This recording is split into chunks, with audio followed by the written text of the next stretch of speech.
In today's video, we're going to show you how to install an Xtreme Mat golf cart mat in a club car Precedent, Tempo, or Onward. The mat fits all three the same with a standard dash. We do show instructions on how to install with a aftermarket dash, but today is going to be all standard, and we'll also show you how to install the clip. We suggest you use the clip. We know some might not, but stay tuned and we'll show you how to install the mat and get moving. So first thing, we're going to install this clip underneath the dashboard. That's going to hold the Xtreme Mat golf cart mat.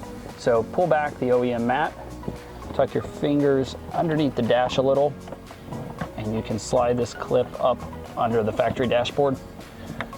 Put the mat back, and then you can put in the Xtreme Mat. So go over top of the pedals first, it'll make it easier. Slide it back against the base of the seat. You can then tuck the left side up behind the cup holders, the middle underneath the clip, which will be a little tight, and then the right side just goes underneath these cup holders as well. Other than that, you're good to go.